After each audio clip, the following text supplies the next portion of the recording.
All right, good Friday morning. Lots to talk about. Brenden, man, a lot going on in there. I'm at the beach. You're at the beach. Oh my God, man, Look at that's the just I yearn for being at the beach right now. Man, what a blessed day it is. Hey, Brenden Martin, executive producer at the beach somewhere on the Gulf. or the Atlantic. Undisclosed location. That's right. Okay, got a great lineup. Roman Harper, SEC Network checks in the first segment. Frank Duffy, Doug Dean, Chris Plank, Boomer Sooner Network. Hearing a lot about the Vols. My wife Audrey this morning said, as a Vol fan, I'm worried. We're hearing only about Tennessee. OU's going to be there too. It's their stadium. We'll get his perspective. Ken Capps checks in with some. March Manning, my son Wilson, said he was ordering a jersey up in Charlotte, and he's an Auburn grad. What a wild world we live in today. Smash that subscribe button in the bottom right-hand corner. Allow notifications on your Android and iPhone. Buckle up, folks. The no smoking signs or the smoking signs or whatever are on. We're going to be taking notes, a lot to learn. We're coming at you with SEC sidelines, the whole thing right now. Let's go.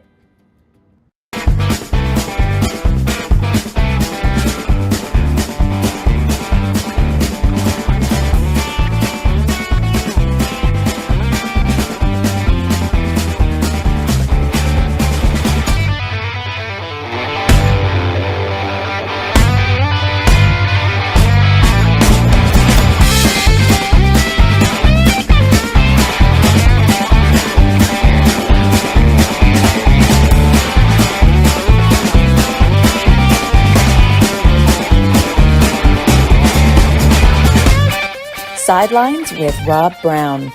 Talk sporty to me.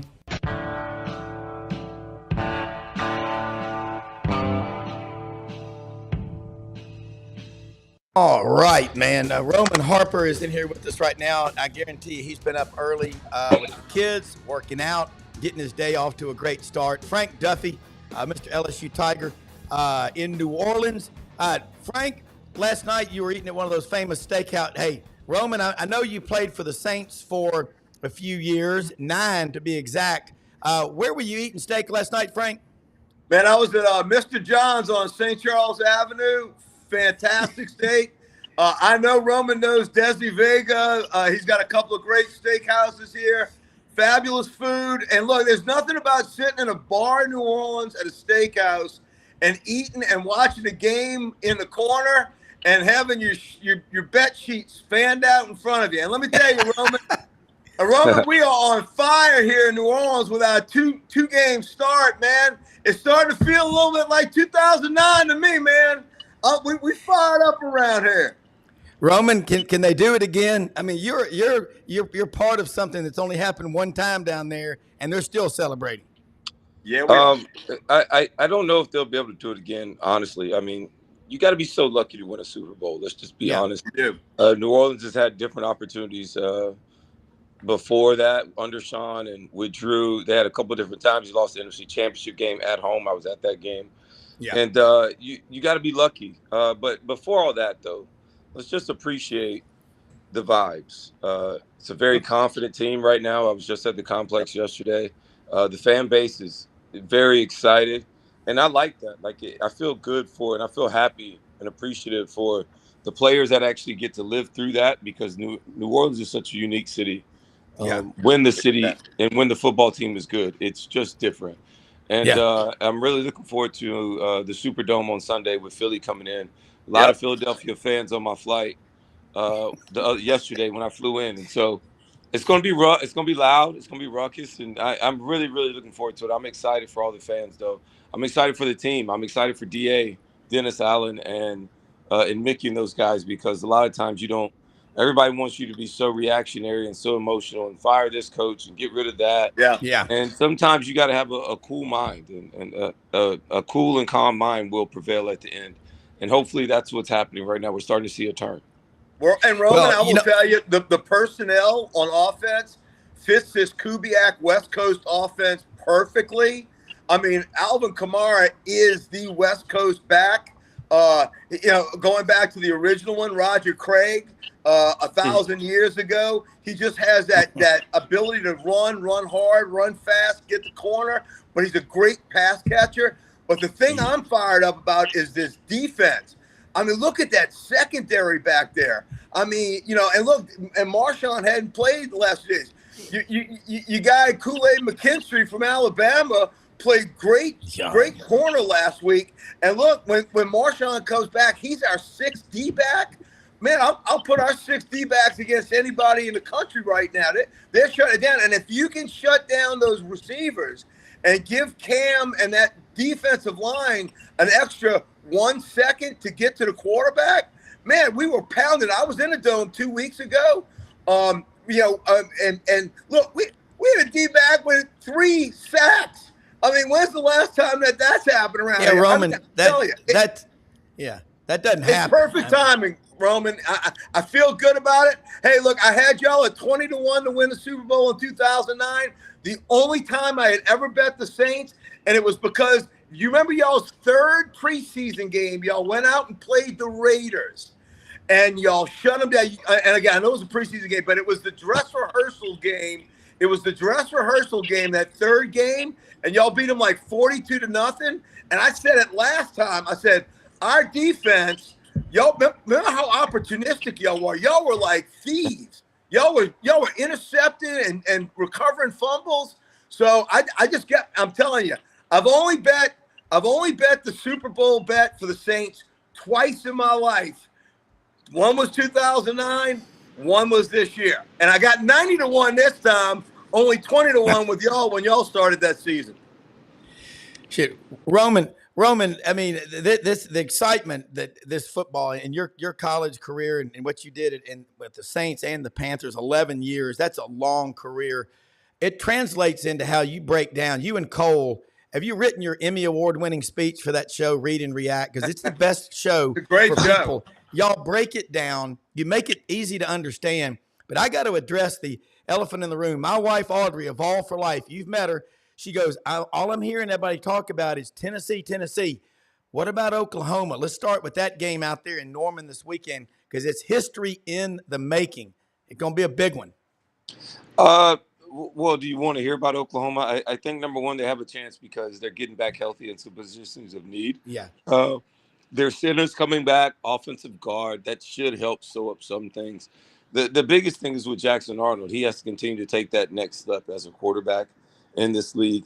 And they don't have a running game that they just kind of lean on and depend on. It's a lot of those other things. Also, at the wide receiver position, they've been really, really banged up. And so when you're playing with second, third string guys, not everybody's as open. The separation is not the same. And it just all those other little things and nuances that kind of go into offense and timing of routes and all that other stuff. Excuse me. Oh, I apologize about that. But anyways, so that's just kind of where I see Oklahoma. Oklahoma has to understand they got to win this game defensively. They got to create turnovers. Yeah. They got to be opportunistic, like we just talked about with my former New Orleans Saints teams. That's what Oklahoma has to do. And can they hold Tennessee to like 20 points, 20-something points? You're not going to – you can't win that game thinking you're going to go in there and score 35, 40-something points versus Tennessee. That's not the type of game that Oklahoma wants to play. Oklahoma has been good on offense. Then they've really struggled in the second half at times. So, like, who are they going to be? They haven't been that consistent. And as a defense, you got to understand that, know that already going into the fight.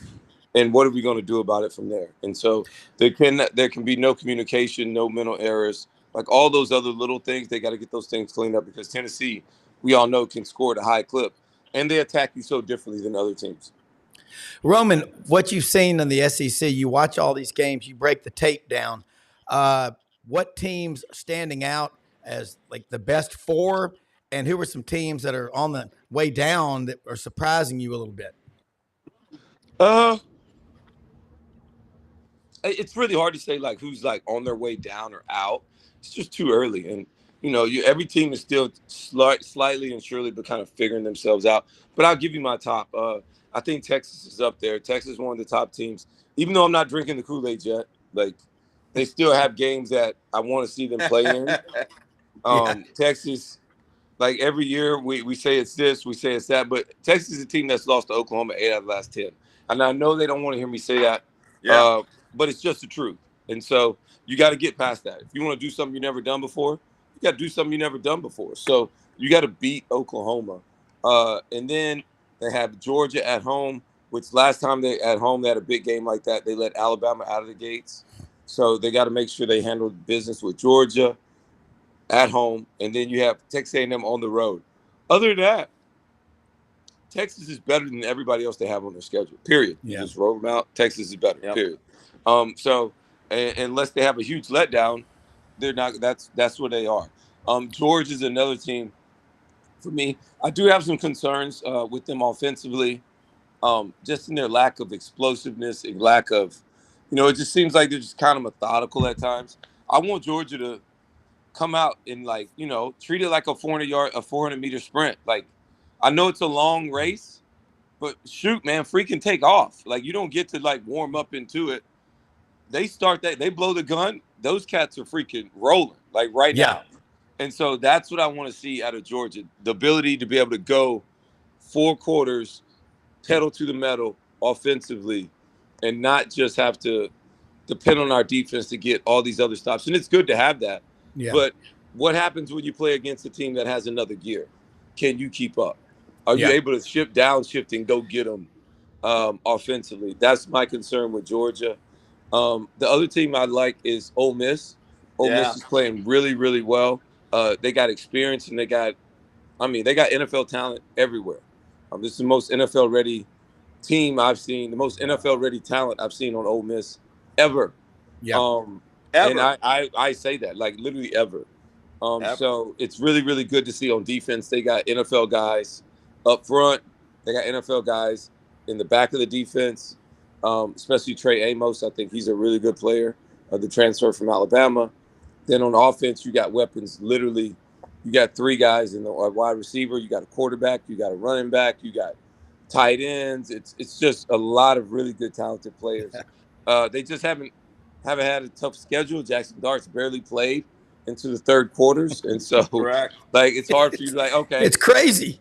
Yeah, it's what are you going to do when you actually play a real game? So we'll see that they've gone almost a whole month and I hadn't played a real game yet. So that'll be interesting. They played Wake Forest and they weren't perfect, but they still got after him, and it was still very good to see that. No, Ole Miss is still just way better than Wake Forest. Of course, after that, you probably go Alabama, Missouri, and for different reasons. But I like both of those teams as well. Missouri's probably a little bit better than I thought defensively going into it because I thought they lost a lot. I didn't think they have to be able to replace it that easily, but they've done a really good job. And then with Alabama, I really like Alabama's. I don't really like or love a lot of anything, but they have some really great attributes about themselves that can be really, really good if they master their craft. And so that's what is going to have to be the next evolution for Alabama. They got to continue to sharpen their knife. They got to continue to understand they are in a race to improve every single day. And they got to know and say, we're not a finished product. Yeah. We still have more out there to get to. And if they do that, and if things can be realized, they have a really good shot at it as well. What's your take on what's going on down in Florida? We have a lot of listeners here for Gators. What's your take with Billy Napier? And I'm not trying to preface this by being the dumpster fire in Florida. I just want your real assessment of really what's going on there, and then how bad is that really after about 8-9 years of this? How bad is this for Florida if that's your opinion, if it is bad going forward, and will Florida rise again, I guess? Good question. That a lot of that has to do with Florida, not me. The biggest thing is that Florida's they're just not they're not great. They're not that good. They don't play great fundamental football. When you look at them defensively, they don't tackle well. They don't fit the runs well. If I'm outside of a runner, I stay outside. It's another guy coming. I gotta keep him in my leverage. They don't do those little things. little things that help you win football that nobody talks about, nobody ever sees. Like, no, it's boring. It's fundamentals. Like Tim Duncan back in the day, nobody liked watching the Spurs. It was just kind of boring. Their star player, Tim Duncan, just Mr. Fundamental. Nobody wants to talk about it. Yeah, we'll talk about that all day. Rings. Yeah, exactly. But it wins you games. This is like what it is. And so, it's really hard to talk about on TV. But, I was on Read and React last week, and I'm like, Texas A&M, Marcel Reed throws a touchdown in the middle of the field. Yeah, that's great. Oh, he looked the guy off. Yeah, but what was the defense doing? I don't think people understand all these big highlight plays and everything that they show on ESPN, and we all get excited about our big plays on offense. It usually comes with a busted defense. Yeah, always. And so, like it's usually a mistake made on defense. Well, the wrong defense is out there, right? Yeah, wrong personnel out there. Yeah, some other thing that a defensive player did wrong, and it just gets worse from there. And so, for me, I think DJ Lagway is a better opportunity and has more upside for Florida. But my colleague Tim Tebow is kind of right in a way where you don't want to put him out there too early and lose him, and ruin him with not enough around him.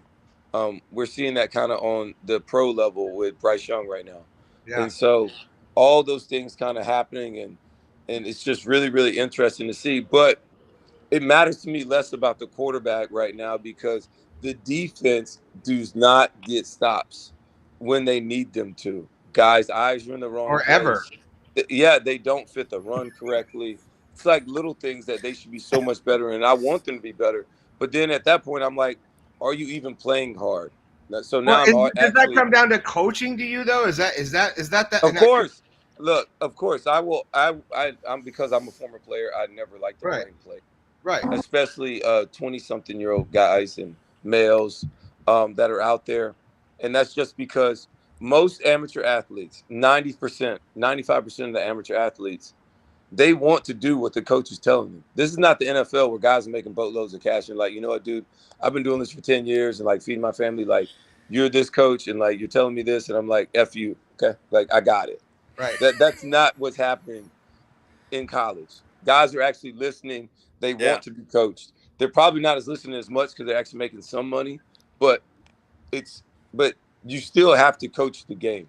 And I would still die on the sword of I'm going to coach how I'm going to coach. And for those that want to be here, they will be here. And as long as I continue to pour into them, continue to give them great information and love, and as much as I continue to scold them and try and get them to do the right thing, then everybody's getting better. And as long as everybody feels or senses that they're getting better, they want to stay in that room. So that is the other thing that continues to, for me, I believe is what the future is for every player is they want to see themselves being better, being coached up and getting better. And if you do that, then I do believe they will stick it out and won't always just go to the transfer portal. And if they do, so what? It's addition by subtraction. Like, you got to have that mindset. Yeah. Roman, I wanted to say real quick, this is Chris Plank of the Boomer Sooner Network. He's the sideline reporter or Doug Dean. Or Doug Dean. One of the other. Or Doug Dean. That's Doug Dean. I'm sorry. That's Doug. Doug is over in West Alabama riding around at his hunting club getting the deer plots ready. But say hello to Roman, Doug. Oh, the great Roman Harper. I'll give you an RTR just this once, Roman. You were a hell of a player, my friend. Thank you so much. I appreciate that. And I'll tell you one thing, Roman. I told a couple of people last night, but I said you were going to be on this show. The way you handle yourself, what WSFA TV 12 was interviewing you last year in Nashville for an interview. And before you talked about your career and yourself, I was like, wow. You go, I just want to say hi to everybody back in Prattville. I was going to say WSFA, man. That's like home. TV 12. So, but you always thank the people where you're from. And you're the truth broker. It's what I call you. Mark Ham has already said, Roman, you got to come when SEC Nation comes. He's bought 2 new grills to have even more brisket, but they love it when you come by there because you're first class. And guys, when we walked through the crowd, Audrey and I did with you, you signed at least 200 autographs and took pictures. You didn't turn anybody away. We need more Roman Harpers. You and Cole, I love that show. But anyway, anybody else have a question? I know Roman's on a tight schedule. I got one. The amazing part of what you rattled off in the first segment that you were talking about, we literally have 7 to 8 teams in this conference that are playing outstanding football. Now, go back to the day. It was Alabama. It was like Snow White and the Seven Dwarfs, and then kind of Kirby came in with Georgia had to kind of deal with them. But for the first time, we're like in a cage match, and everybody. Look, like you said, Ole Miss. That was the 5th team you talked about. Ole Miss is throttling people, and you didn't even get really to Missouri, LSU, or an upstart Auburn. Have you ever seen this much talent, power in this conference, and especially now with the 12-team playoff scenario? I mean, we literally could get. I mean, again, politics aside, we could deserve to get 4 or 5 teams in this playoff. No, I see. I think 4 is kind of where the SEC falls. I think 3 is a disappointing year. That means Oklahoma's better than we think they are, because Oklahoma, I mean, they're the barometer this year. They play all the teams: LSU, Auburn, Alabama, Ole Miss. They play everybody. Texas. So they are the barometer in which everybody's measured. So if they're better, that means more teams get knocked off, and then so that would be it. And it could happen 5, but that means other conferences aren't that good. But right now, the SEC is so deep and so good because the quarterback plays better. They've done a really good job of developing players. The defenses have all gotten better.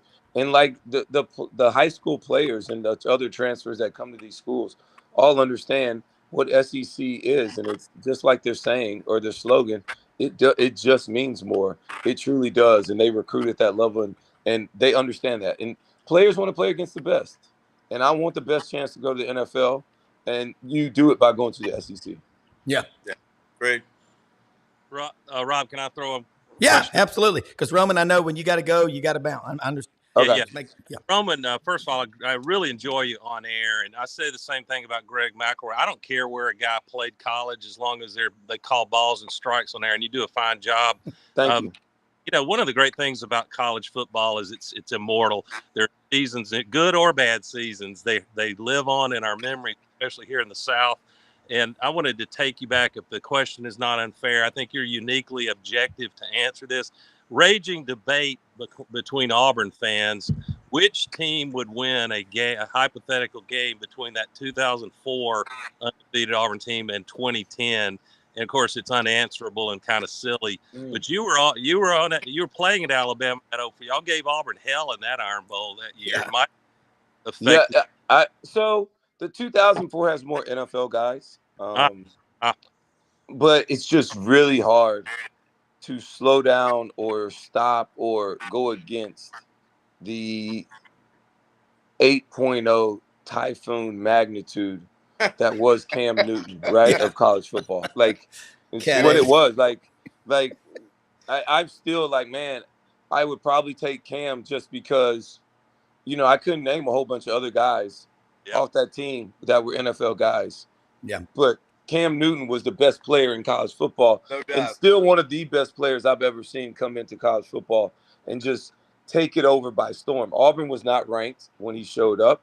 Auburn, he didn't really play in the spring game, and so nobody really knew. And then all of a sudden, this guy, big, great smile, super athletic, could throw the ball, just completely took over college football and just went out there and did whatever he wanted. It'd be really, really intriguing and hard to see. I would just take Cam just because I wouldn't bet against Cam. Like, I hear you. I think that 2004 defense indisputably was a little better than 2010 when you got Carlos Rogers locked down. Yeah, back there. You got real NFL guys on that 2004. It's way more. But man, it's just like it's just, for me personally, it's hard for me to bet against Cam. That was it. That's all I'm saying. I love the answer because the debate rages on. Roman, listen, we appreciate so much you taking time to join us. Mark, you got Mark's number. Looking forward to having you come by the tent, SEC Nation in Knoxville. But always love it. Look forward to watching you Monday. Have a great time. I love coming and get some food from you guys. So thank you, Mark. You bet. Ditto. Appreciate your insight always. Appreciate it, guys. Y'all have a good one. Go Saints. Hey, guys, I love what Doug just said. I don't care where you went to school. And Frank, God, those Saints quest, that was awesome.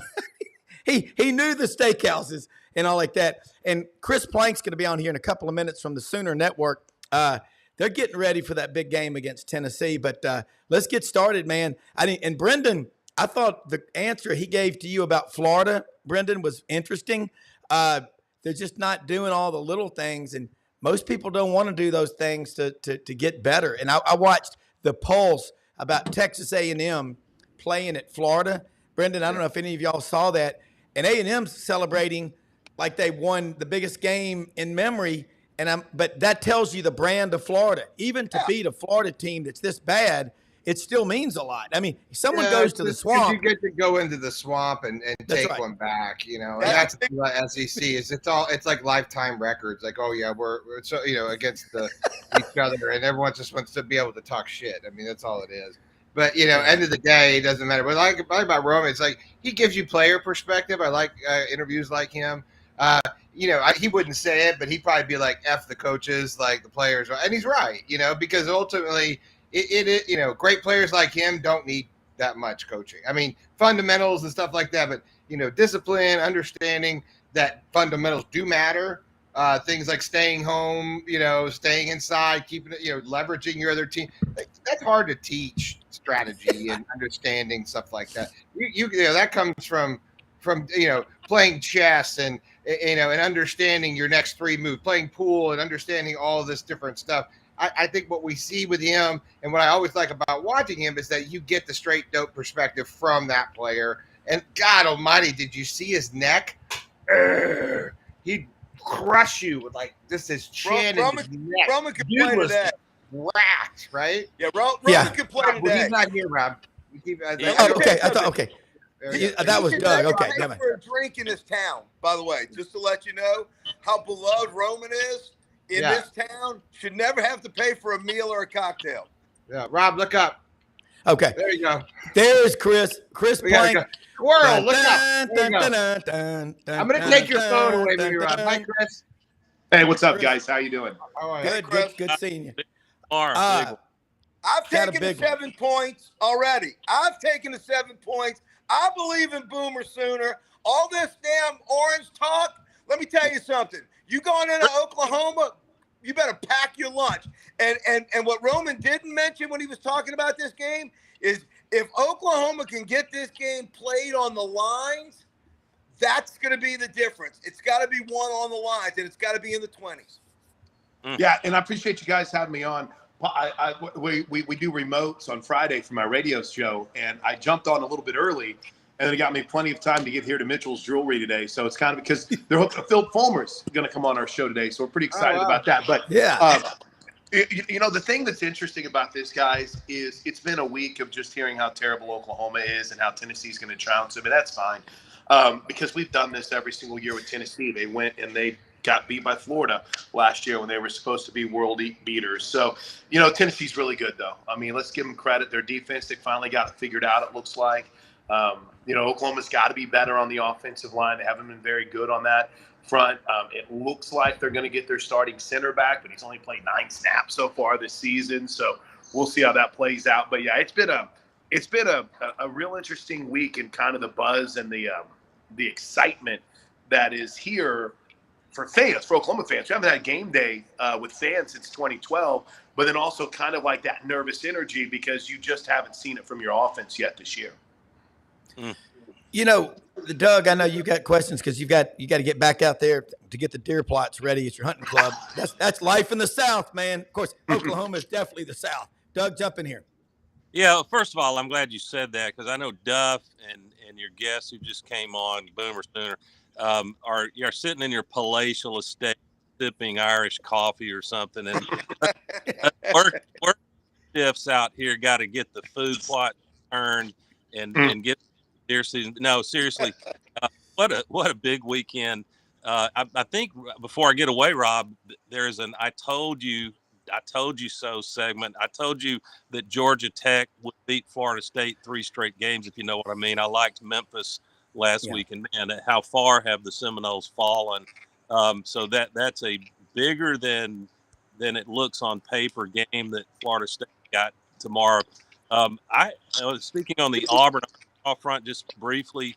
Not the most engaging game when you've got Texas and Oklahoma and some other games on the slate, but I've been surprised, Rob, at the Auburn fans that I talked to are apprehensive about this, even though it's in Jordan-Hare, and even though Arkansas has had their own problems, including a close game for a while against UAB last week. But it's a test for Auburn. Can they make progress with the mess on defense from a week ago? I don't have the answer to that, but I think you'll see Hugh Freeze go back to Auburn's DNA, which is hand the ball off to those beast running backs. See if you can take some pressure off Hank Browne until you can, if you're lucky, you can tire that Arkansas front a little bit. But just what a great weekend it is once again. And I got to say, it's a pleasure to have the blue blood brands of Oklahoma and here in the SEC. It'll take me a minute to get over my venom for Oklahoma or Auburn being unable to jump them in 2004 to play the. Maybe it was a favor not to have to play that USC team. Yeah, that was insane, Chris. You look at Oklahoma's defense. This Danny Stutzman. He reminds you of your typical just badass linebacker. Oklahoma's had a lot of them. And growing up, that's one of those iconic television aristocracy from the 70s that imprinted us. Right. Let's talk about Brent Venables. How involved is he with the planning of the defense? Because he is loved. I know Tommy Tuberville talked every time the opening came up. He wanted Venables.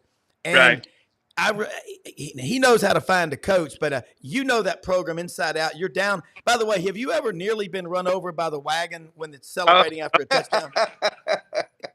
Close to that before. Brent's it's interesting because Brent has taken a step back from calling the defense this year. Yeah. He's hired Zach Alley to come in as his co-defensive coordinator, and he's truly let him call the plays. So he's called the defense. But Coach Venables is still involved, Rob. I mean, he's still involved in the day-to-day operations. But, last year, and more so, I think hiring Zach has allowed him to be a little bit more open, has allowed him to be a little bit more presidential, a little bit more head coachial, if that's even a thing. And it's been really cool to see because I think there's confidence in Zach Alley. Even though he's young, I think he's barely 30.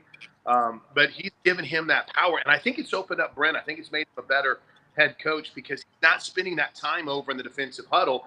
iPads help with that quite a bit. Oklahoma doesn't even have a defensive coach up in the booth. They don't have an eye in the sky anymore. It's like yesterday we're like, hey, we were asking who's up in the booth, and he's like, nobody. To Zach Alley, he goes, we're all down here because you got the iPad. So it's been a fascinating transition, Rob, for Brent Venables to come. He's never going to be hands off, right? Because he's a defensive mind, and you want that defensive mind, but to be a little bit more hands off, be a little bit more strategic in the way things are going in the game. And he's still calling it. And Tommy Tuberville was smart, always trying to get him there. There were rumors that he had the Alabama job before, or the Auburn job before Harsin took it. So he stepped back just slightly, but I don't think at all when it comes to the planning and the preparation. Frank? Hey, Chris, I got a quick question for you. First of all, I'm looking to get Rhonda some nice sapphire earrings. So if you see any while you're walking around the jewelry store, let me know. I'm looking for a good deal. Hey, you can be my jewelry guy. No, I want to let you know, when we were driving back from Columbia to Charlotte in the bus, we had the Oklahoma Tulane game on last week. And Tulane's offense, in a lot of ways, reminds me of Tennessee's offense. And you guys really stymied them. I think Brent Venables having the game against Tulane before this Tennessee game, I think that's going to help y'all. But what I want to speak to is the psyche of Oklahoma and the Sooner fan base and the Sooner program of basically being dissed this week of all this talk about the Big Orange Nation. I got a feeling when this thing kicks off, Boomer Pride is going to come out, and that's going to make it a very tough place for the Volunteers to come in and play. Am I reading that wrong, or did I make a mistake getting the 7 points yesterday at Season Sportsbook? Yeah, To your first point, you're dead on, right? I mean, Teddy Lehman is our analyst on the radio network, and he talked about it quite a bit, a former linebacker at Oklahoma. What Tulane did, very similar to what Tennessee does. So you couldn't have asked for a better preparation, right? Yep. Whenever you're getting that look. Now, granted, Nico's much better than Mensah, but still, and Mensah's going to end up in the SEC next year, boys. Someone's going to go get him if it's not the LSU Tigers. So, I think there's a lot of confidence to be gained from that. I would also add, from your point, I think Oklahoma fans have started to take it a little bit more personally. The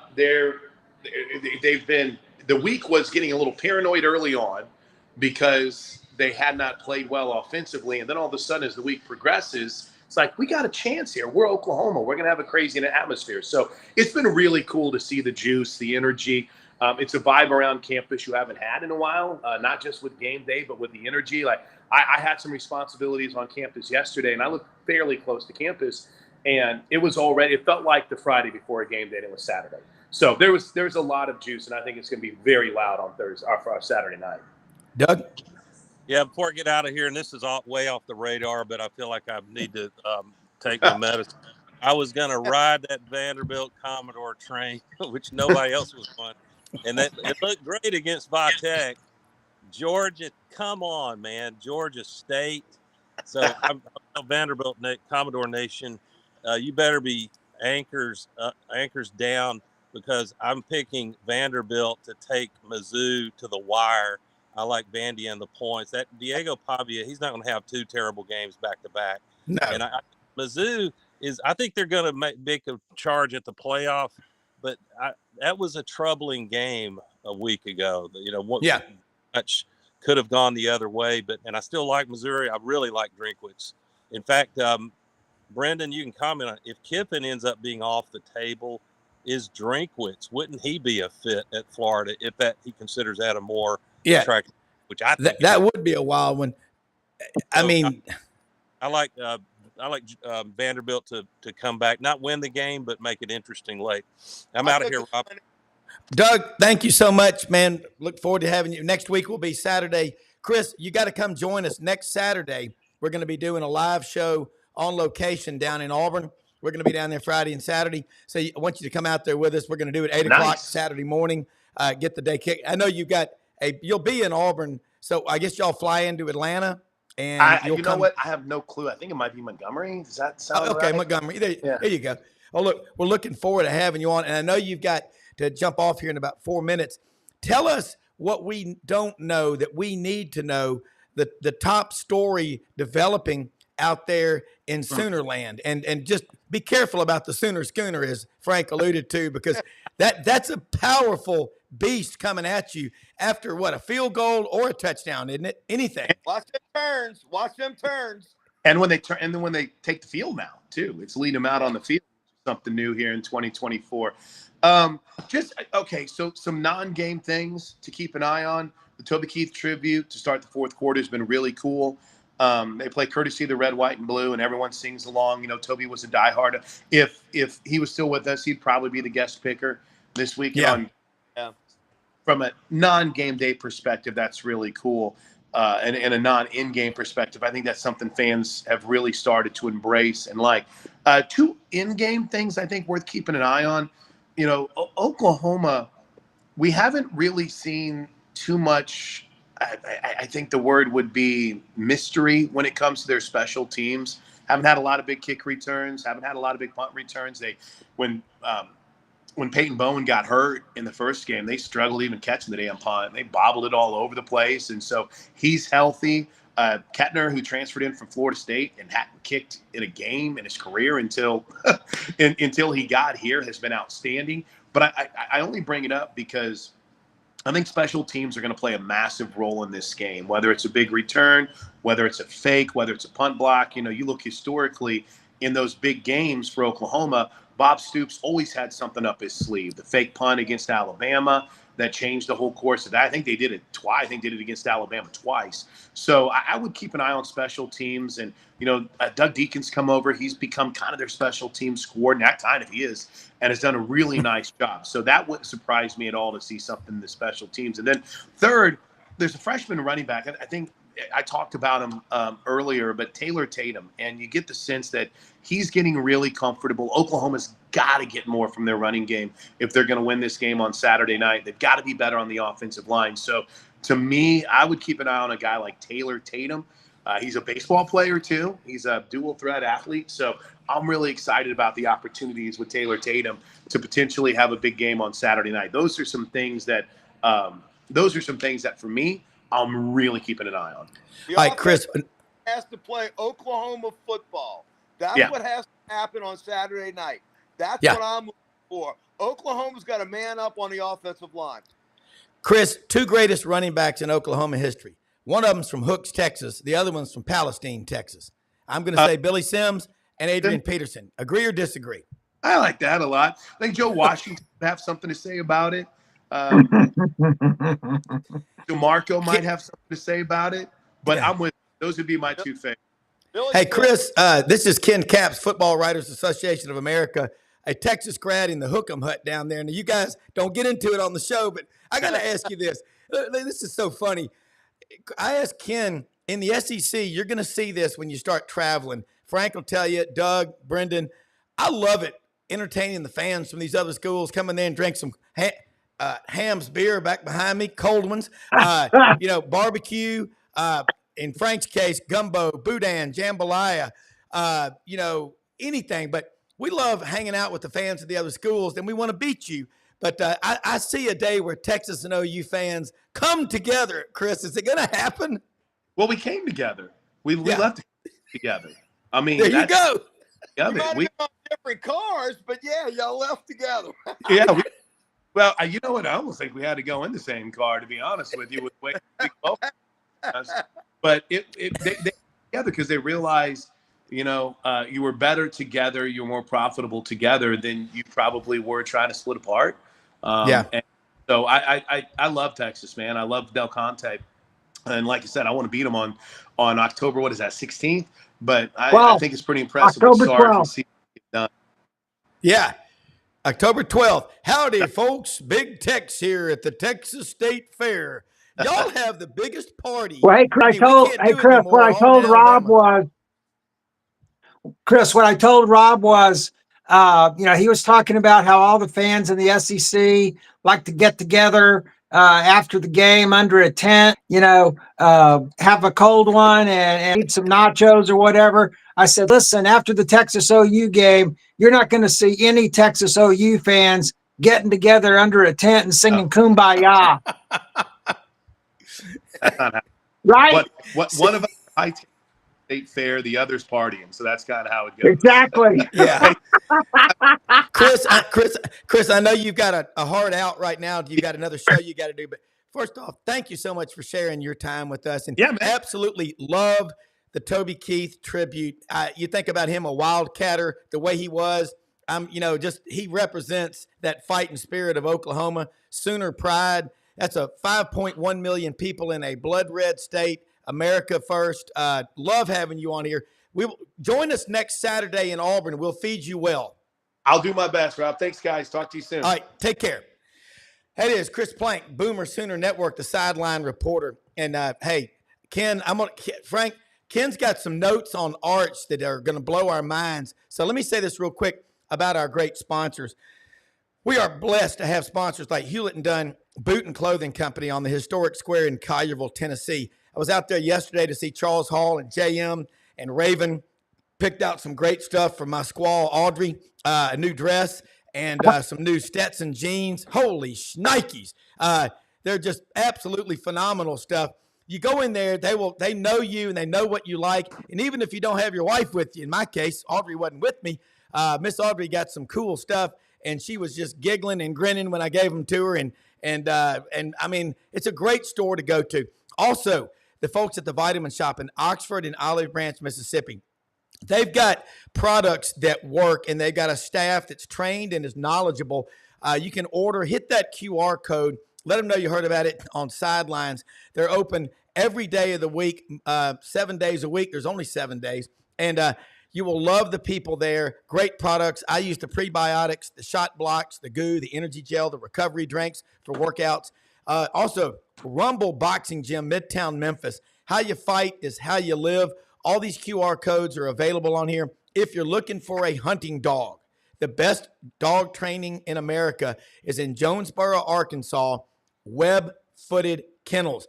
My friend Chris Aiken, for nearly 30 years, loved this guy. He doesn't half-ass anything. He goes all in. He has 8 people on staff to help him train. He and his wife live on the grounds. They have an absolutely incredible training ground. Top hunting dogs in America at Web-Footed Kennel. Also, the great folks at Matei's Garage in Memphis. They're open Monday through Friday, 8 a.m. to 5 p.m. Matei's Garage and Cordova Automotive and Tom Martin's Body Shop, downtown Memphis, G.E. Patterson and B.B. King. All right, Ken Caps, I promised you as soon as you got on here, let you run. I love it, Frank. He takes reporters' notes and stuff like that. And then, Frank, I want y'all to engage because he's going to talk about this quarterback who played at Isidore Newman in New Orleans. Right. Right up the street. Hey, well, Frank, first of all, I wanted to congratulate you on your Tigers for pulling out that big win. Frank, are you there? I think go there for a while. We stayed in there. I got four degrees of sunstroke. We hung in. I don't want to hear about all the flags because you know what? When you let another team come back from 17, that's your problem. So I felt good about our Tigers, and we hung in there and fought. Well, I was keeping up with that game. I was down in Austin for the UTSA Texas game, and boy, a lot of people were thinking that was going to be a ho-hum game, but there in the second quarter, Quinn Ewers goes down, and who marches onto the field but Arch. To a standing ovation. It's always said in Texas that the most popular player on the team is the second string quarterback. And, that's been that way with Arch, since he got there. And he comes in and on the second play, he's in there. He runs for a 67-yard touchdown. Me and my friend Joe are sitting there going, wow, he looked really fast. But look, this is what happened this week. Somebody was smart enough to get a stopwatch out. He was running at 20.7 miles per hour. Okay. That was faster than Tyreek Hill at 20.3 miles per hour earlier this year for the Miami Dolphins. Nobody in Texas, at least the Texas fans, didn't know that dude can motor. And so after that, he looked exactly like his and Ken, he looked exactly like his grandpa with them swivel hips. Dude, I was a Saints fan sitting in Tulane Stadium 2 miles from here watching his grandpa in 71, 72, 73. Said now, he didn't run on design. He ran for his life. But I'm telling you what, Archie Manning could motor. And that's what I see in his and I didn't see it in Peyton or Eli, but I see it in his grandson. Oh, yeah. I mean, I'm sure Sark kind of held his breath as he took off down the field. But, wow, what a touchdown. And then he came back and threw for 4 more touchdowns. And but the thing about that Texas quarterback running touchdown, that was the longest running touchdown by a Texas quarterback since Vince Young in 2005. What season was that? That was the national championship season. He ran for an 80-yard touchdown against Oklahoma State. So that's been how long it's been since the Texas quarterback has run for a touchdown that long. Not even Colt McCoy ran for a touchdown that long, and he had good feet too. So everybody in the stands, is just going, wow. And, he only played about 2 quarters because he came in through 4 more touchdown passes. Quarter, his back and played. And, CBS Sports has already pushed him up to number 1 in their quarterback power rankings. And, of course, the knower of all known knowledge, Paul Feinbaum, has already said he's going to win the Heisman Trophy before he leaves Texas. So it's kind of all Arch all the time down there right now. And he makes his first start this Saturday against Louisiana Monroe. And Rob, this is my last thing I wanted to say. As if a 44-point underdog needs to put any bulletin board material on the board down there for Texas. I wanted to read this because I'll make sure I get it right. So the defensive coordinator for Louisiana Monroe, Ernest Hill said that some of his players have already faced Manning when he was at Isidore Newman. And here's his quote: "A couple of guys done beat him already, so they don't hold much fear against him. So they're not going to hold any fear against him this week. So they've done already beat him." That's what he said. And so no fear. But I was thinking to myself, well, you may not fear Arch, but are you going to fear the 10 wide receivers he's got to throw to? Yeah. And the 2 running backs or 4 running backs he's got to throw to. So, yeah. When you're 40, I guess when you're 44 point under. Yeah, that's a little bit different than the private school wide receivers that Arch had when he was at Newman. Just a little bit different, and probably Newman schedules a lot of the the next level teams. So when they get into their which is a much smaller district, they go through it. So that's probably where those players play. They were probably at 5A high schools, which Newman is a much smaller school. But that logic doesn't make sense. My question to you, Ken, is what is the status of Ewers now with his injury? Yeah. And what is going to be the quarterback, the locker room, the quarterback room when Ewers comes back and is fully healthy, because he was having a Heisman style year before he got hurt. I'm fascinated by the behind the scenes look of what Texas is going to be when Ewers comes back. Well, Ewers according to Sark, Ewers is questionable. He has this abdominal strain, and I'm not really quite sure what that is. But those are pesky. Yeah. So my guess is that he could even sit out the Mississippi State game if he wanted to, and Arch could play. And of course, then the next game, Texas has a bye week, October 5th, and then there's the OU game on October the 12th, and he'll darn sure be back for that. And Sark has already said, he's a smart guy. He's not going to let this quarterback thing get out of hand. And he's already said Quinn is our starter. So when he's ready to come, he's coming back.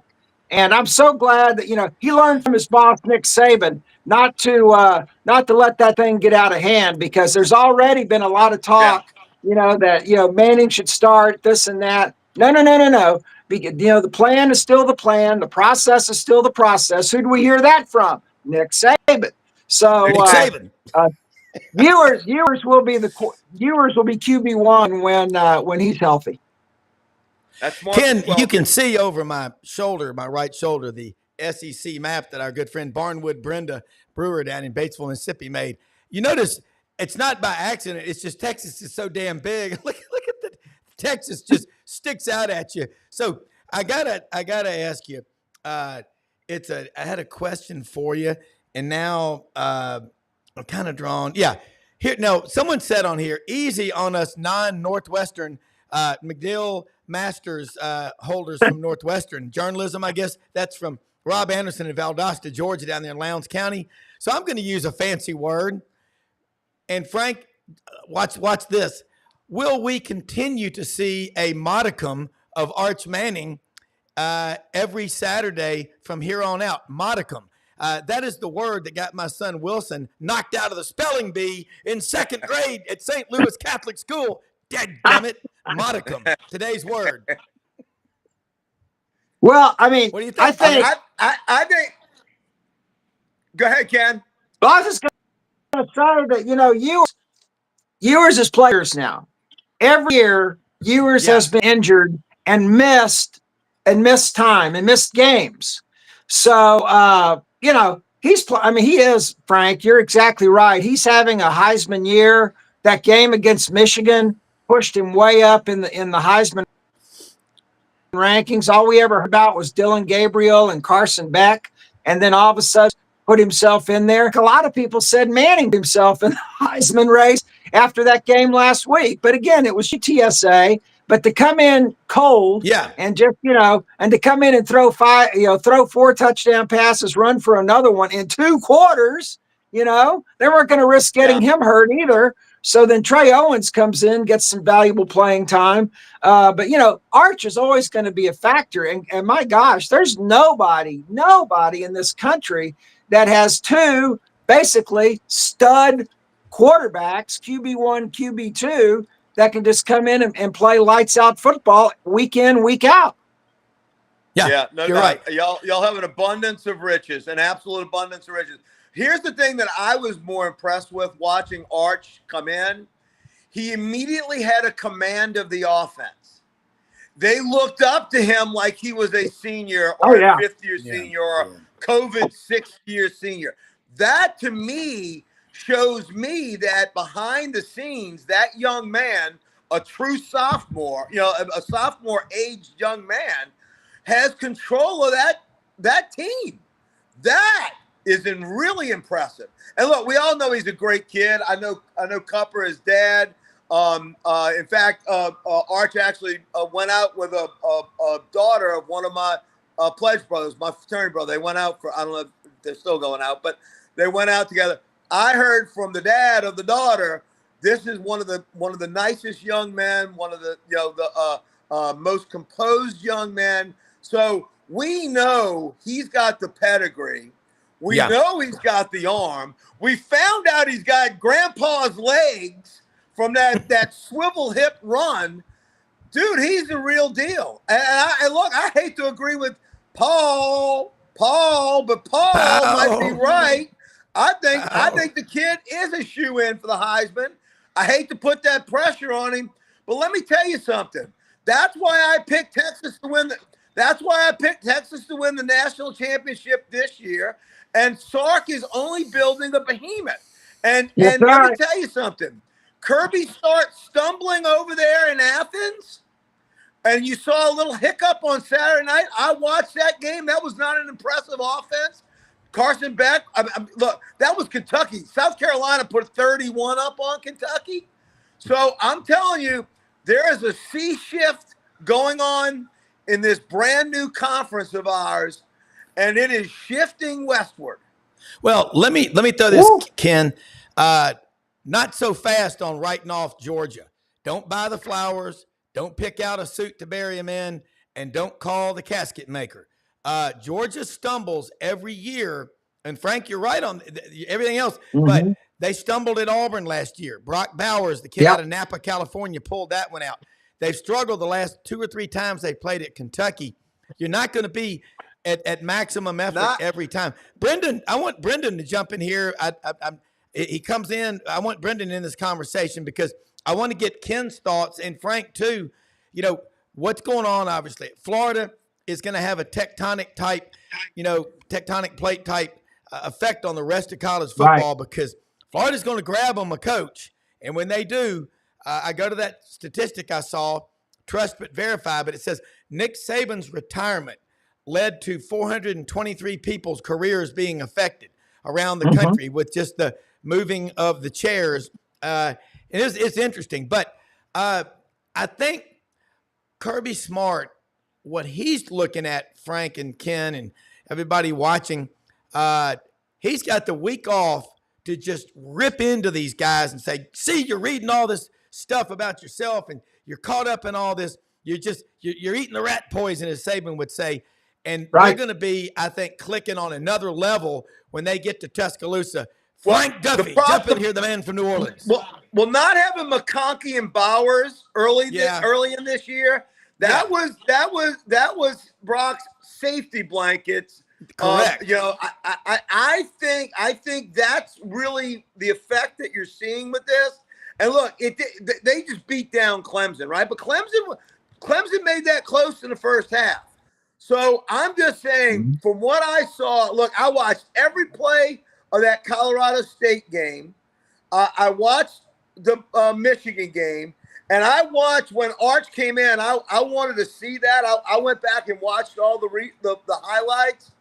I'm telling you, man. I'm telling you, it's Texas's to lose in this conference right now.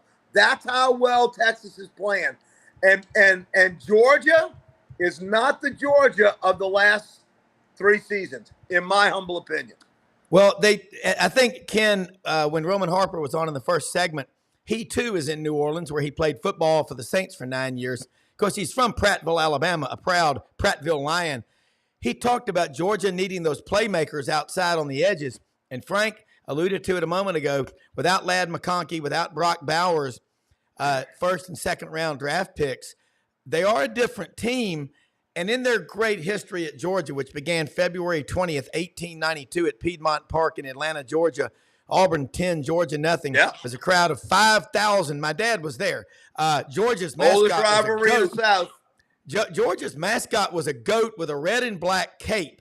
And Vince Dooley, legendary coach for Georgia from Murphy High School in Mobile, Alabama, played at Auburn with his teammate Erskine Irk Russell.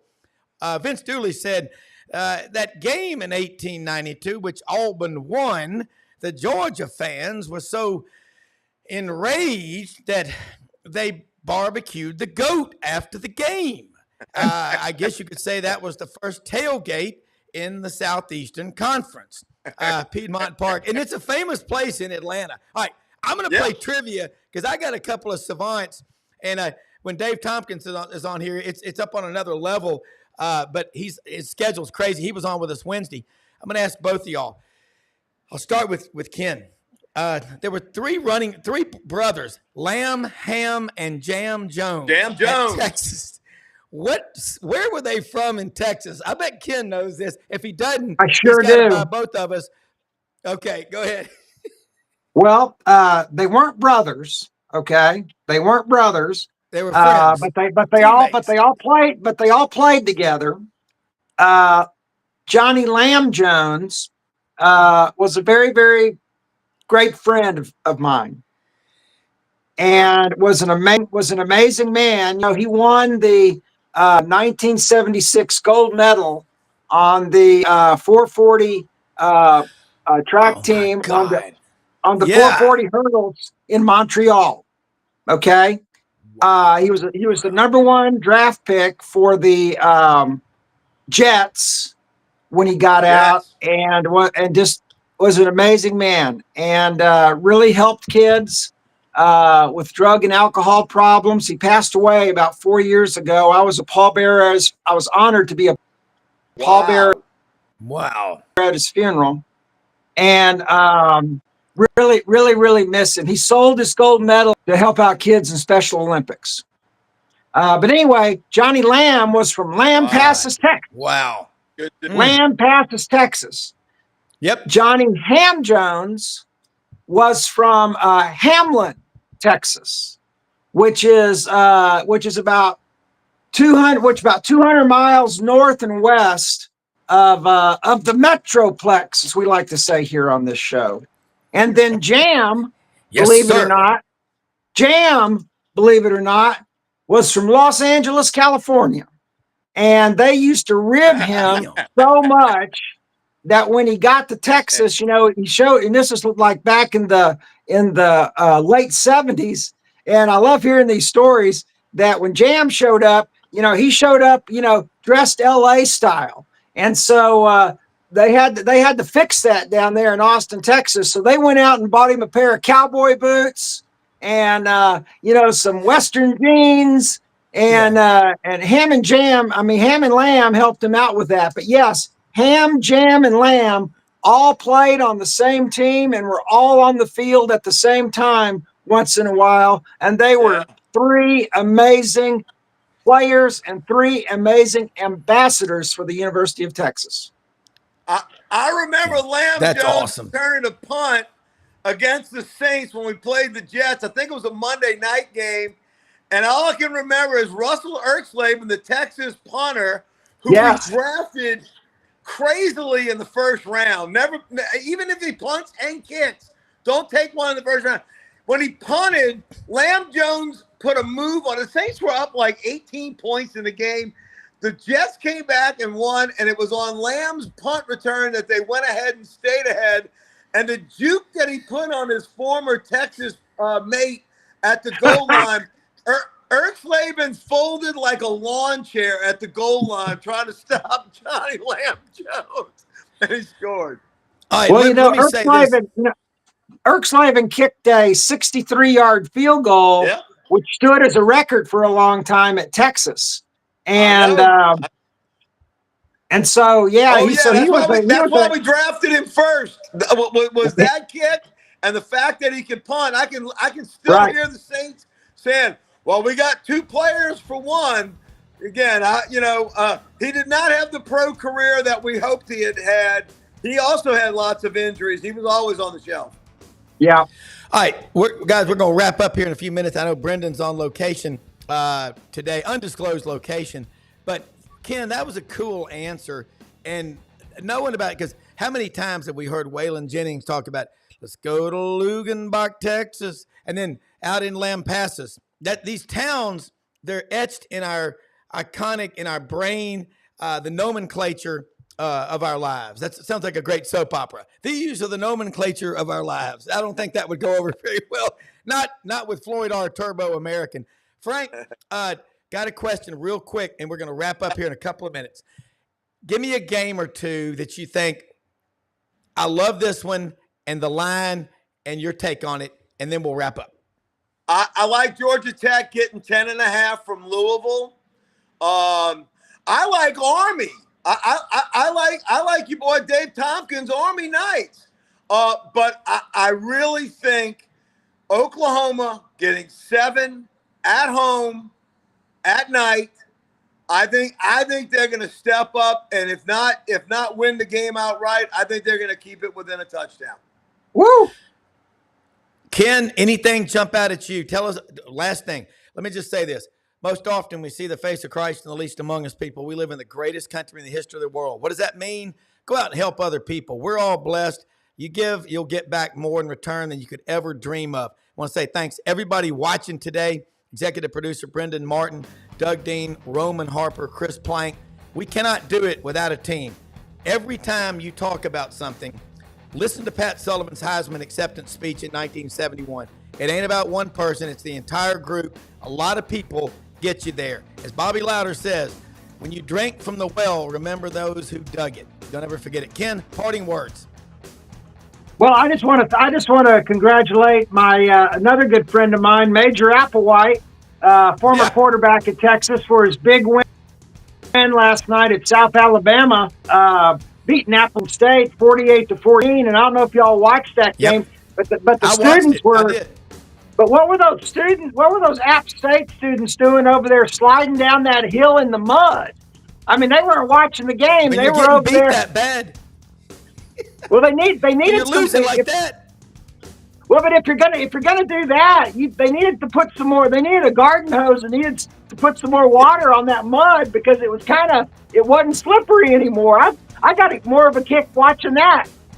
Yeah, I did too. But you know what? Celebrate college football, folks. Everybody, have a great weekend. Thanks for watching. Tell your friends about this show, and we will see you Monday. Thank you.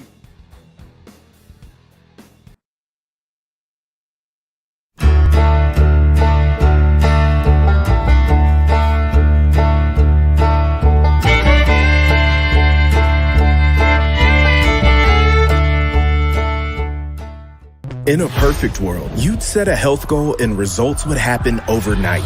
In this world, the real world, it takes time, dedication, and the right support to achieve your best self. The Vitamin Shop's health enthusiasts are here to make sure you're not wasting a single moment on the wrong supplements. From the highest quality sports nutrition and superfoods to the most sought after trends, you'll find a huge variety of science-backed solutions for every goal and the people to help guide you along the path to greatness.